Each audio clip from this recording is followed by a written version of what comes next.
Magandang araw mga kamag-aral. Ako nga pala si JB Inustasyon. Siyempre, kasama rin ako dito. Ako naman si Vincent Esparagosa. Abay, hindi ako magpapauli. Ako si Kate Ashley Edo and welcome sa aming Balik Tanaw serye. Ito ay podcast na ginawa ng aming grupo kung saan tayo magbabalik sa isang panahon na nag-iwan ng marka sa ating kasaysayan at ito ay ang martial law. Guys, huwag kayong mag-alala. Hindi lang tayo magtatalakayan dito. Siyempre, magwawentuhan din. Dahil meron tayong mga espesyal na panauhin na magbabahagi ng kanilang karanasan noong panahon ng martial law. Tama ka, JB. At kung iniisip nyo na boring ang history na ito, nagkakamali kayo. Maganda kayo dahil siguradong pagkatapos na episode na ito, maiintindihan nyo kung bakit napakahalagang pag-usapan ng panahon na ito. Totoo, Vincent, kasi ang kasaysayan hindi lang yung tungkol sa ating nakaraan. Ito rin ay may epekto kung nasaan tayo ngayon. Kaya para sa ating mga tagapakinig, dyan lang kayo dahil ang mga kwento at aral na ibabahagi namin ay talagang mahalaga at yakba na may aral kayong mapupulot. Pero bago tayo dumiretso sa ating kwentuhan, kasama ang ating mga panauhin, may tanong lang ako. Ano nga ba ang martial law? Mahalaga ba ito? Magandang tanong yan, JV. Ano nga ba kasi ang martial law? Sa madaling salita, ang martial law ay isang estado kung saan ang mga kapangyarihan ng pamahalaan ay naililipat sa militar.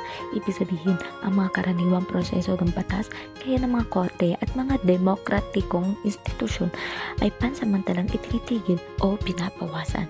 Sa Pilipinas, ito ay pinapatupad ni Pangulong Ferdinand Marcos noong Setyembre 21, 1972.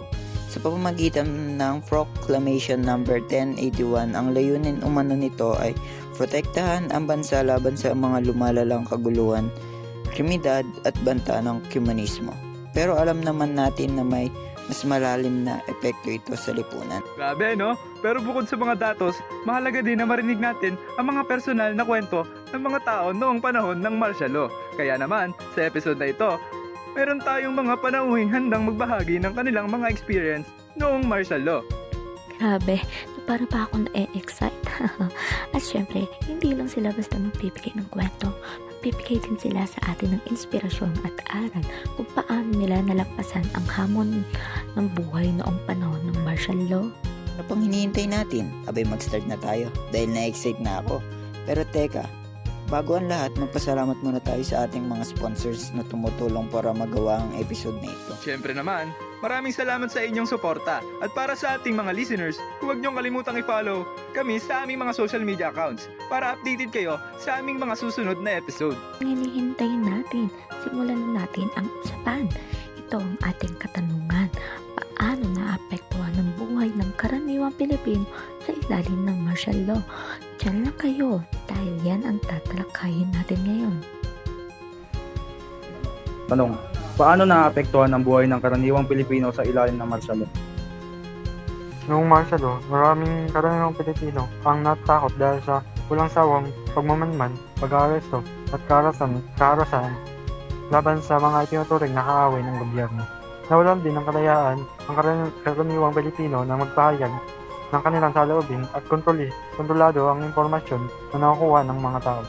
Sa kabuuan, nagdulot ang martial law ng takot, limitadong kalayaan at kahirapan sa pangkaraniwang mamamayan. Sobrang laking epekto nito sa ating mga kapwa Pilipino, lalo na sa mga pangkaraniwan. Una na rito ay ang pagkabaroon ng grupo tuwing sasapit ang alas 8 ng gabi. Marami ang mga pulis at sundalo ang nagkalat sa daan, kaya't limitado lamang ang galaw ng bawat isa. Pangalawa ay ang kawalan ng mga access sa media at radyo. Apaka-interesting naman ang mga kwento ng ating panauhin. Makikita talaga kung paano nila hinarap ang mga pagsubok nila noong martial law. Oo nga, grabe diba? Talaga namang may diin. Ang daming aral na maaari nating dalhin mula sa kanilang mga naranasan.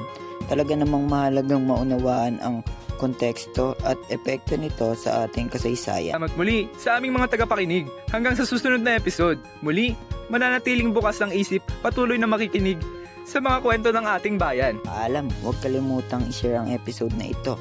I-follow kami para sa iba pang makabuluhang talakayan. Muli, ako si Vincent Esparagosa. Palagi niyong kasama sa lahat ng kwentuhan. Siyempre, ako naman si John Vincent Inustasyon at palagi niyo ako maririnig sa ating mga susunod na episode. Kaya naman, maraming salamat sa pakikinig sa aming episode ngayon.